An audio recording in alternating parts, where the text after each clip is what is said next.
বলছেন আসিয়ামু জুন্নাহ, রমজানের রোজা হলো বেহেশতে যাওয়ার জন্য একটা ঢাল। বেহেশতে যাইতে গিয়া যত আপদ বিপদ থাকবে রমজানের রোজাটা হবে ঢাল। এই ঢালটা সব ফিরাইয়া আপনাকে বেহেশতে পৌঁছাইয়া দিবে। সুবহানাল্লাহ। কিভাবে? রমজানের রোজা। রম শব্দের অর্থ হলো পুরো যাওয়া, যাই ঝামেলা যা আছে সব কি করে দিবে? পুরে দিবে। রম শব্দের অর্থই হলো পুরে যাওয়া। এটা কোন পুরা? এই আগুন দা পুইরা সাইকেল লাইব এই পুরা না। কিন্তু এক হিন্দু ভদ্রলোক আমার প্রশ্ন করলেন, হুজুর গুনাহ করলে বলে আপনাদেরকে আগুনে পুরাইব? আমি তো হ্যাঁ। কোথায় আমরাও হিন্দু মানুষ বিধর্মী, আমরাও আগুনে পুরাইবো, আপনারাও আগুনে পুরাইবো, তাহলে আমরা আর আপনারা বেশ কম হইলাম একই তো। আমি বললাম, আরে বাবা শোনেন, আগুনে পুরাইলেই এক সমান হয় না। পুরা ঠিকই আছে, শব্দটা একটাই, আগুনে পুরা, কিন্তু সব পুরা একরকম না। যেমন মনে করেন আপনি কি করেন, আমি তো স্বর্ণকার, আপনারা স্বর্ণ কি আগুনে পুরা দেন না? দেই তো। আগুনে পুরা দিয়ে কি করেন? অলঙ্কার দিবা নাই। এমনকি একটা জিনিস আগুনে পুইরা অলঙ্কার বানাইছেন, আবার যেটা দিয়ে পুরা দেন সেটা কি হয়েছে? সেটা তো কয়লা, কয়লা তো পুইরা ছাই হয়ে গেছে। কয়লাও পুরলো, স্বর্ণ পুরলো, কিন্তু কয়লা পুইরা ছাই হইল আর স্বর্ণ পুইরা অলঙ্কার হইল। আল্লাহ যদিও আমরা আগুনও দিবে ছাই করার জন্য নয়, আমরা আগুনও দিবে অলঙ্কার বানানোর জন্য। আমাদের মধ্যে যে ত্রুটি বিচ্যুতি ছিল এগুলিকে রম শব্দের আগুন, এটা ছাই করার জন্য নয়, আমরা জান্নাতের উপযুক্ত করার জন্য। আল্লাহু আকবার। কিভাবে বাস্তবে আসুন। আপনাদের এলাকায় ফটিয়ায় বাঁশ আছে, বাঁশ, বাঁশ চিনেন না? বাঁশ খালি সোজা হয়, আঁকা বাঁকাও হয় না। দেখবেন এক বেচারা বাঁশের দরকার, বাঁশের জার থেকে বাঁশ কাটছে, কিন্তু বাড়িতে আনার পরে মালিক বলতেছে, আরে বেটা এই বাঁশ আনলে এটা তো আঁকা বাঁকা, এই দিয়ে তো কাজ হবে না, সোজা বাঁশের দরকার ছিল। যে মিস্ত্রি কাইটে আনছে সে বলতেছে, চাচা চিন্তা করবেন না, এই আঁকা বাঁকা বাঁশ দেখবেন আমি একবারে সোজা করে ফেলাবো। আরে কিভাবে? দেখেন, কিছু বনকোটা জোগাড় করেন, কিছু বনকোটা জোগাড় করে মিস্ত্রি আগুন দেয়। কি দেয়? আগুন দেয়। আচ্ছা কোন তো এই আগুনটা দিয়া মিস্ত্রি বাঁশটা নিয়ে আইছে, দেখে যে জায়গাটি বাঁকা, এই বাঁকা জায়গাটা আগুনে একটু সেকা দেয়। এরকম দেখছেন কিনা আপনারা? আগুনে সেকা দেয়। আচ্ছা মিস্ত্রি কি সেকা দেওয়ার ইচ্ছা কি বাঁশটা পুড়ে ফেলা নাকি সোজা করা? পুড়ে দেওয়ার জন্য না, কিন্তু সোজা করার জন্য। এই আগুনে একটু সেকা দেয়, সেকা দিয়েই দেখবেন একটু যখন নরম হয় গাছের মধ্যে লাগাইয়া ধাক্কা মারে, এই জায়গাটা সোজা হয়ে যায়। আল্লাহ কয়, বান্দারে 11 মাস এদিক সেদিক চইলা একটু আঁকা বাঁকা হয়ে গেছে, আমি রম শব্দের আগুনের সেকা দিতেছি, আমি তোদেরকে সোজা করব। কিন্তু একবারে বাঁশের গুড়ির দিকের জায়গাটা মোটা বেশি তো, কিন্তু আগুনের সেকায় সোজা হইতেছে না। তখন মিস্ত্রি বলেন, চাচা বাড়িওয়ালাকে বলেন, দেখেন তো 5-7 মণ 15-20 মণ ওজনের পাথর আছে কিনা, দেখবেন পাথর দাগ খাই না আগুনের সেকা দিয়া এই বাঁকাটার উপরে পাথরের চাপা দিয়া রাখে। এখন খুলবেন না, সন্ধ্যার সময় চাপা দিছি তো, সকালে খুলে দেখবেন সোজা। আসলে বাড়িওয়ালা সকালে খুলে দেখে বাঁশ কি একবারে সোজা। আমার আল্লাহ বলেন, বন্ধু আমি তোমার উম্মতের জান্নাতের উপযুক্ত করার জন্য রম শব্দের আগুনের সেকা দিলাম। রম শব্দের সেকা দিয়া যদি দেখি 11 মাসের দেইরামি সোজা না হয়, আমিও 20 রাকাত তারাবির ওজনের পাথর দিলাম। জোরে জোরে কোন সুবহানাল্লাহ। সারাদিন না খাইয়া রোজা রাখার পরেও আবার তারাবি নামাজ পড়তে হয়, কি বলেন ঠিক কিনা? তারাবি কয় রাকাত পড়তে হয়? আচ্ছা 2-4 রাকাত কম দিলে ভালো ছিল না? 20 রাকাত দেওয়ার কারণ হলো 20 মণ ওজনের পাথরের চাপাটা মারছে আমরা যেন জান্নাতের উপযুক্ত হইতে পারি। আল্লাহ বলেন বন্ধু এই রমজান মাসে আমি জান্নাতের দরজাটাও খোলা রাখলাম। জান্নাতের দরজাটা কি খোলা রাখলাম, তোমার উম্মতেরা খালি যাইবো দরজা খোলা, কিন্তু রম শব্দের আগুনের ছেঁকা দিলাম। অনেকে হুজুর রোজা তো রাখি না, বুঝলাম রোজাটা খুব দামি জিনিস, রোজা রাখি না হুজুর, আমার তো গ্যাস্ট্রিক এই জন্য রোজা রাখি না।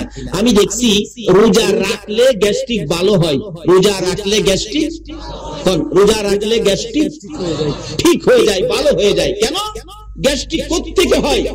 যারা রোজা রাখে না তাদের গ্যাস্ট্রিক হবে। কারণ গ্যাস্ট্রিক হওয়ার মূল কারণটা হলো, ডাক্তার বলছে মানুষ 11 মাস পর্যন্ত যা খায় তার থেকে আমরা পায়খানা করি, কিন্তু অনেক সময় পায়খানা পরিষ্কার হয় না।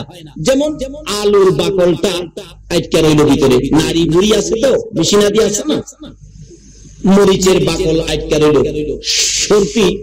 সরপির ওই যে পেয়ারার বিচিটা আটকে রইল, এই জাতীয় কিছু নারী বুড়ির মধ্যে আটকে থাকে, সবগুলি পরিষ্কার হয় না। এগুলি থাইকা একসাথে থাইকা পচতে পচতে নারী বুড়ি পচাইয়া ফেলে, তখনই হয় গ্যাস্ট্রিক। আর যারা রমজানের রোজা রাখে ভিতরে একটা মেডিসিন আছে, আমরা যখন খানা খাই এই মেডিসিন থেকে 2-4 ফোঁটা মেডিসিন দেয় খানাটা হজম হওয়ার জন্য। কিন্তু রমজানে যখন আমরা সারাদিন কিছু খাই না, ওই মেডিসিনটা কিসেরে হজম করবে সেই তালাশ করতে থাকে।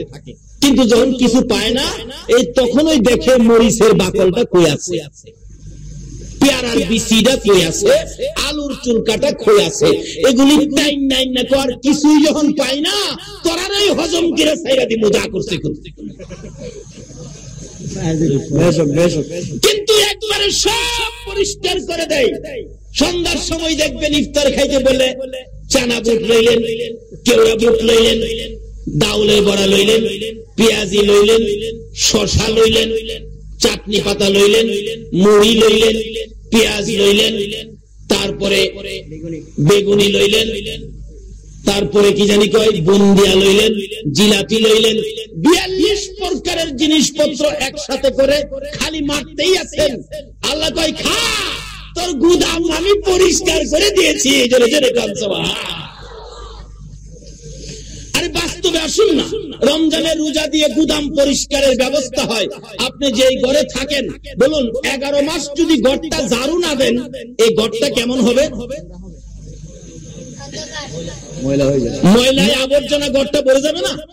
তাহলে এটাও তো একটা গোডাউন, এটাও তো একটা ঘর। আল্লাহ বলেন এই গোডাউন পরিষ্কারের জন্য ঝাড়ু ব্যবহার করা যায় না, অন্য কোন মেডিসিন ব্যবহার করা যায় না। এই গোডাউন পরিষ্কার করার একটাই মেডিসিন মাহে রমজানের রোজা। জোরে জোরে কোন সুবহানাল্লাহ।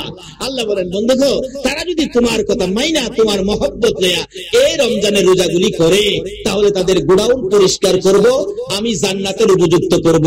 তার সাথে সাথে ইফতারির সময় নবী গো, ইফতারির সময় যদি তোমার সুন্নত আদায় করে ইফতারি খেতে বলে, ইফতারি খান কিনা বলুন তো? ইফতারির সময়টা হলো দোয়া কবুলের সময়, আল্লাহর কাছ থেকে দাবি দেওয়া আদায়ের সময়। ইফতারির সময় বাস্তবে আসুন, আমাদের দেশে যারা রাজনীতি করেন, যে পার্টি করেন, দেখবেন সরকারের কাছ থেকে কোনো কিছু আদায় করতে গেলে তারা হরতাল করে, ধর্মঘট করে, অবরোধ করে। যখন কোনো কিছু দিয়ে দাবি আদায় করতে না পারে, তখন ঢাকা চলে যায়, প্রেস ক্লাবের সামনে পত্রিকা বিছায়া অনুসরণ ধর্মঘট করে না? অনুসরণ ধর্মঘট না খাইয়া পয়রা থাকে, আরো ঘোষণা দেয় না খাইয়া ময়রা যামু, দাবি না মানলে বাড়ি যাবো না। এটা কি ধর্মঘট? অনুসরণ ধর্মঘট। না খাইয়া ময়রা যাইব, কিন্তু দাবি না মানলে যাইতো না। দেখছেন পড়ে নিয়েছে, কিন্তু খাইতো না, না খাইয়া ময়রা যাইব। এরপর আমি নিজে দেখছি, বাদাম উলাইলে বাদামের ডাহে, এই বাদাম। তাহলে বোঝা গেল দাবির মধ্যে বেজাল ঢুকছে। কি কন বেজাল ঢুকছে? বাদাম এদিকে না খাইয়া মরে যাবো না, কইছি রে বেটা মরে যাবো, আয় রে বাদাম খাইয়া লই। খাইছি বাদাম, পানি নিয়ে আয়। সিগারেট তো পেকের পর পেক খাইতেছে, আবার এদিকটা ঘোষণা দিছে না খাইয়া মরে যাবো, দাবি না মানলে যাবো না, ফাঁকে থাকিলাম খাইতেছে। কিন্তু সরকারও দেখেন এই জাতেরই। কি কন সরকারকে তোরা যেমন না খাইবে কইয়া বইয়া খাইতেছস, আমিও দাবি মানুম কইয়া বিদায় করুম, পরে মানতাম না। কোন রকম বিদায় করছে, হ্যাঁ হ্যাঁ আপনাদের দাবি মানা হবে, চেষ্টা করা হবে, জান জান খুশি দাবি মানবো, কিন্তু পরে খবর নাই। যেমন জাতের দাবি চাউই না, এমন জাতের দাবি দেউই না, কি কারণ? কিন্তু আমার আল্লাহ বলেন, বন্ধু রোজাদাররা যদি আমার কাছে দাবি করে আমি দেব কিভাবে?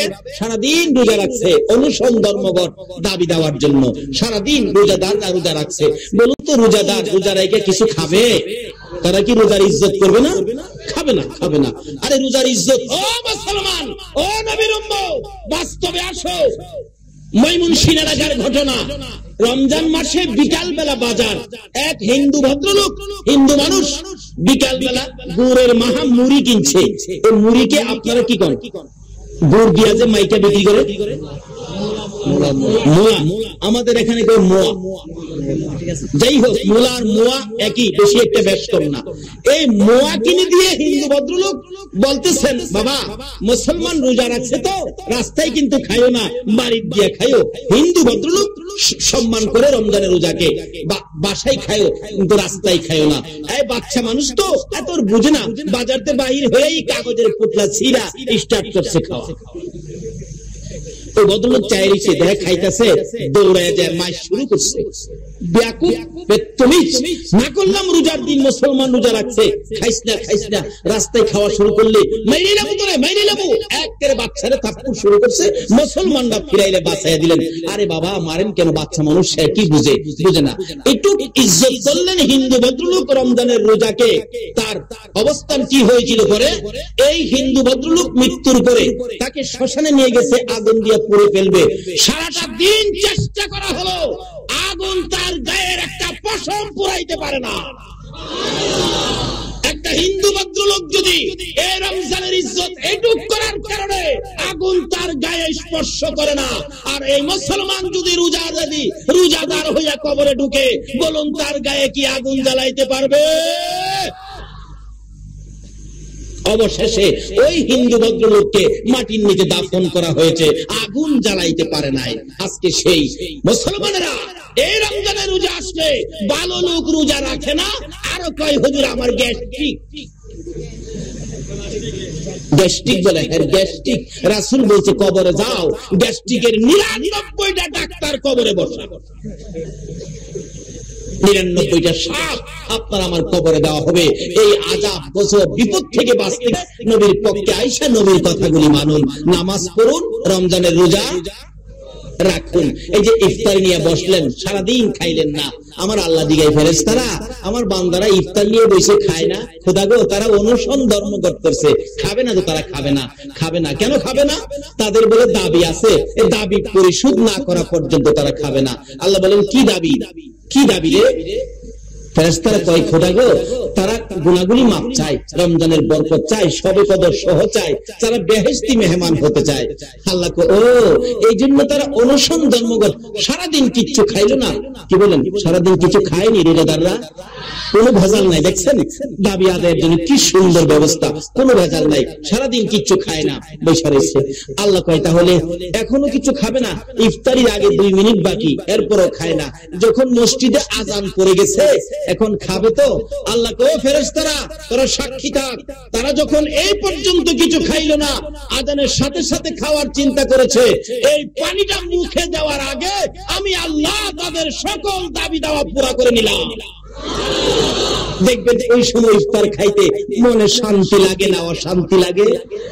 শান্তি লাগে, আনন্দ লাগে। কেন? আমার যে সকল দাবি দাওয়া পুরা হয়ে গেছে।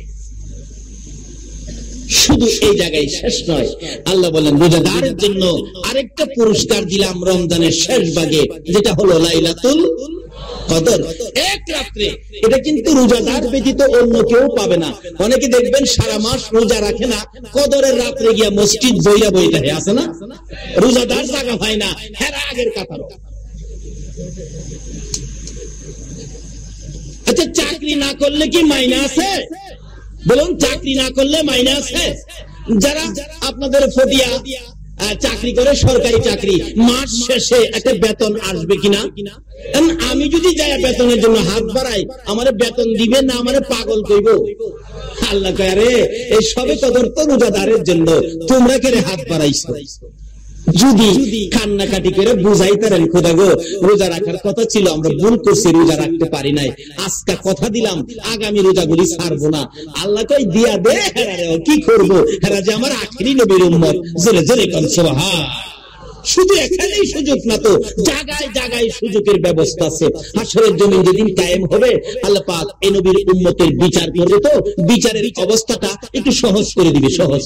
এখানে প্রশ্ন আসতে পারে, হুজুর কোন কি আল্লাহ কি তাহলে বিচার বেশ কম করবেন, সহজ করবেন কিভাবে?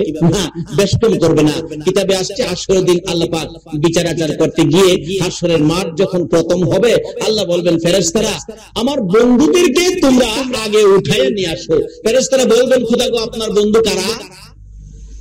আল্লাহ বলবেন যারা সারাদিন না খায়া রোজা রাখতো, সন্ধ্যার সময় ইফতার করতো, 20 রাকাত লম্বা নামাজ তারাবি পড়তো, তারা হলো আমার বন্ধু। একমাত্র আমাকে ভয় করে তারা সারাদিন খায় নাই।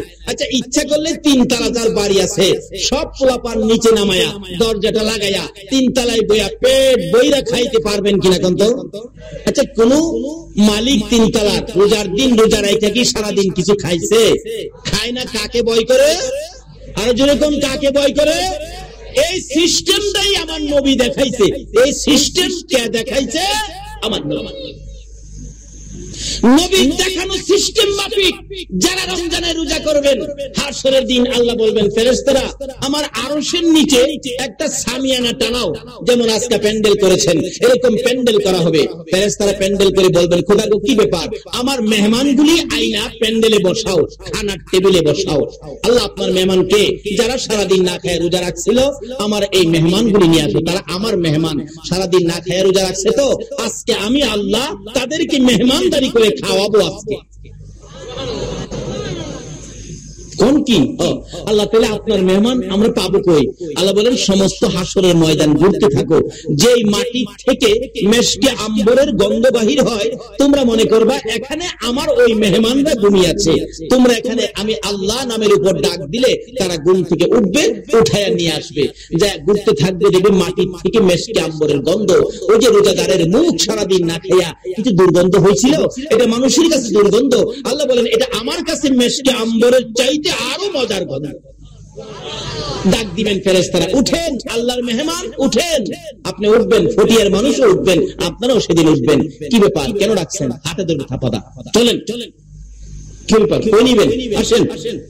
নিয়া আল্লাহর আরশের সামিয়ানার নিচে খানার টেবিলে নিয়ে ডাক্তারাতে ঢুকাই দিবেন। মানুষ দেখেন না, ফটিয়া বাজারে আনোয়ারার বিয়ায় আসছে, পেয়ারা নিতে আইছে, কিন্তু আনোয়ারার বিয়াইকে যখন ফটিয়ার বিয়াই দেখছে, দেখবেন থাপাদা হাতে ধরছে, বিয়াই আসেন, অনেকদিন পর আপনাকে দেখলাম, আরে আমি তো পেয়ারা নিতে আইছি, আরে পেয়ারা টিয়ারা পরে আসেন। দেখবেন শেষ রাইয়া নিয়ে 4 দোকানে ঢুকাবে। কি বলেন? ঠিক ঠিক। আর সেদিন আল্লাহ বলবেন আমার মেহমানগুলি নিয়ে আসো। ওই ফেরেশতারা রোজাদার ধরে ধরে টাইনা আল্লাহর আরশের নিচে নিয়ে বসাবেন। জোরে কোন সুবহান। আল্লাহ বলবেন ফেরেশতারা তাদেরকে খানা দাও, তারা সারাদিন না খায় রোজা রাখতো, খানা দাও। সেদিন আপনারা খাইতে থাকবেন, সারাদিন যে খাইছিলেন না রমজানে, খানা দিবেন। দেশি মুরগির রান, খাসির রান, ফার্ম খাইলে ফার্মও দিব। আল্লাহ বলবেন তোমরা খানা খাওয়াই থাকো, যা চাই তাই খাওয়াও। খাওয়াইতে শুরু করবেন, আপনারা খাইতে থাকবেন। খাইতে খাইতে খাইতে খাইতে খাইতে খাইতে ওদিক দিয়া 50,000 বছর পার হয়ে গেছে। খাইবেন আর কইবেন, একজন আরেকজনকে কইবেন, খাইতা সজ্জে ফটিয়ার মানুষ, শোন খাইতা সজ্জে বিচারের খবর লইছস নি, বিচার কি হইব? আল্লাহ যে বলছে বন্ধু গো, আমি তোমার উম্মতের বিচার আমি হাসর দিন সহজ করে দিব। তোমার উম্মতের বিচার হাসর দিন কি সহজ করে দিব। আমি কিভাবে সহজ করব? আসুন না পয়েন্টের উপর। কিভাবে পয়েন্ট? তাফসীরের কিতাব খুলুন। হযরত আইয়ুব আলাইহিস সালাতু সালাম সমস্ত শরীরে কিরা পড়ে গেল, একবারে সমস্ত শরীর পচে গেছে, দুর্গন্ধে অন্যান্য বিবিগণ সরে গেলেন, কিন্তু একজন বিবি স্বামীর কাছ থেকে সরে গেল না। বলুন তো এই বিবিটাকে? রহিমা। রহিমা বলেন না, আমার স্বামী আমার মাতার তাজ, আমি স্বামী ছেড়ে যাব না। কিন্তু লোকেরা, এলাকার লোকেরা দুর্গন্ধের জন্য আইয়ুব নবীকে একবারে জংলায় নিয়ে ফেলে দিলেন। কিন্তু রহিমা স্বামীর পিছে পিছে জংলায় চলে গেলেন। ও মা বোনেরা, তোমরাও তো এই পুরস্কার পেতে পারো। কিভাবে পাইবা? সিস্টেমে আছে। রহিমা সারাদিন মহল্লায় কিছু কাজ টাজ করে কিছু খানা নিজে খায়, স্বামীর জন্য কিছু নিয়ে আসে। একদিন আসতেছে, স্বামীর মহব্বতে নিয়ে আসতেছে, রাস্তার মধ্যে খান বাহাদুর ইবলিস, ইবলিস সাহেবের চেনেন না আপনারা? ইবলিস সাহেব তো রাস্তায় বসে রয়েছে। দেখবেন এক জাতের সাপ আছে, এরকম বড় বই লইয়া রাস্তার কিনারে বসে থাকে। মানুষকে কয়, আসো কার ভাগ্যে কি আছে আমি দেখি, আয়ো। দেখবেন এক লোকের দায়িত্ব আনে, মানুষ গেরাও করে দাঁড়াইছে, তোমার নাম কি? আমার নাম ফালু। ফালু আগামী বছর অ্যাক্সিডেন্ট হয়ে মারা যাবে। বইয়ের মধ্যে পড়ে দেখাইতেছে। ফালু কয়, চাচা কইলেন কি? আমার বুলা মাইয়ার উপায় কি? তুই বাবা মরে যাবি অ্যাক্সিডেন্টে। চাচা লোন 50 টাকা। কোথায় তুই বাচ্চা গেলে? দেখছেন না রাস্তার কিনারে হারে বাজারে বসে থাকে মানুষের ভাগ্য দেখে। আরে তুই মানুষের ভাগ্য দেখতে রাস্তা চাইছস, আরে তোর ভাগ্যটা দেখে কে? আমাদের এলাকায় এক ঘটনা ঘটছিল। আমাদের এলাকায় হাট বলবেন বুধবার দিন, রাস্তার কিনারে বসে ভাগ্য দেখে। এক বেটা এসে হারে এমন মাইট দিল, ভাই আমার এই কামটা করলেন। তুই বাড়িতে আইসবালা, তুই বই দেখলি না? আজ গাছে তুই এখন এলে মাইর খাইবি, তোর ভাগ্যে যে মাইর আছে দেখতে না। তুই এইসব মানুষের ভাগ্য দেখতি, তোর ভাগ্য তো তুই জানোস। আর আমরাও মাশাআল্লাহ হেরার পিছনে ঘুরতেছি। নবীর দেওয়া সিস্টেম মতো আসেন। ভাগ্যের যা কিছু আছে বালামন্দর মালিক কে? আরো জোরে বলেন কে? এটাই আমার নবী শিক্ষা দিয়ে গেছেন। নবীর কথা মতো আসেন। নবী আপনাদের জন্য মদিনায় শুয়ে 24টা ঘন্টা এখনো কাঁদতেছে। রহিমা আসতেছে, ওই ইবলিস বলতেছেন, রহিমা তোমার স্বামী এত ভালোবাসো, কিন্তু তোমার স্বামী যে অসুস্থ, ওষুধ নিয়ে খাওয়াইলে না। হুজুর আপনি ওষুধ বিক্রি করেন? এই যে আমার কাছে ওষুধ আছে, একবার লাগাইলেই শেষ। কি ভালো ওষুধ নিয়ে তাই বইছে। চিনছেন তো কে বইছে? ইবলিস, শয়তান। তাই আসেননি এখনো? ফটিয়া আসে। সহজ বিচার কিভাবে করবেন? পয়েন্টের উপর, বেআইনি ভাবে না। আল্লাহ কোন কাজ বেআইনি করে না। রহিমা বলেন, ওষুধ যে নিব, আমার কাছে তো পয়সা নাই। শয়তান কয়, রহিমা পয়সা লাগবে না, তোমার মাথার চুলগুলি কাইটে আমারে দিয়ে দাও, আমি তোমার স্বামীর ওষুধ দিয়ে দিব। রহিমা কয়, আমার স্বামী এই তো আমার মাথার চুল, আমি চুল দিয়ে কি করবো? লন চুল কাইটে দিয়ে দিলাম, ওষুধ দেন। ওষুধ নিয়ে স্বামীর জন্য খুশি, স্বামীর জন্য ওষুধ আনতে পেরেছি, কি খুশি রহিমা। কিন্তু রহিমার আগেই ইবলিস যায় বলতেছে, আয়ো ওই যে তোমার বিবি মহল্লায় জানি কোন অপরাধে ধরা পড়েছে, সকল চুলগুলি কাইটে ফেলেছে। নাউজুবিল্লাহ, আসতে কইলেন? এই জাতীয় শয়তান এখনো আসেনি। আচ্ছা আমার বিবি এই কাজ করলো, কাছে আইসে, রহিমা স্বামী আপনার জন্য ওষুধ আনছি। ওষুধ আনছ? একজন মুরব্বী কয়ে গেছে। কি করছো? কে কয়ে গেছে? মুরব্বী। মুরব্বী মুরব্বী চিনেন না? ওই যে মুরব্বী, মুরব্বী কয়ে গেছে, তুমি কি করছো? বিচার হবে তোমার। দাঁড়াও আমি সুস্থ এলোই, আমি সুস্থ হইয়া তোমার 100 লাঠি পিটা করবো। 100 আল্লাহর কুদরত। লম্বা ঘটনা সংক্ষেপ করে দিলাম। সুস্থ হয়ে গেলেন আইয়ুব নবী। লাঠি একটা নিচে এই মোটা। আল্লাহ কয়, আইয়ুব রহিমারে মারিস না, মারিস না। ও মা বোনেরা, আল্লাহ তো আপনাদের পক্ষে আছে, কিন্তু কেমন করলে থাকবেন দেখেন না। আইয়ুব রহিমারে মারিস না। খোদা গো মাইরা মুহেরে হ্যাঁ কামটা করছে, কি করছে? কি অপরাধ করছে? চুল কাটছে। আল্লাহ কয়, রহিমা কোনো অপরাধ করে নাই, আমি আল্লাহ বলতেছি।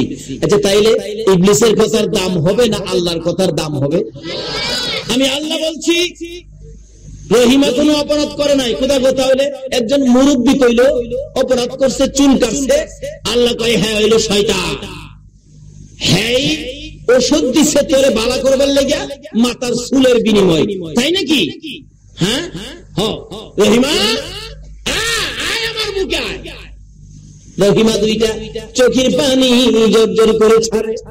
মাবুদ এইভাবে বুঝি তুমি আমার জন্য মেহেরবান হয়েছো, তুমি আমার পক্ষে আসছো। ও মা বোনেরা, স্বামীর খেদমত করো, এই স্বামীর জন্য ভালোবাসা দাও, আমার আল্লাহ তোমাদেরকে ভালোবাসবে।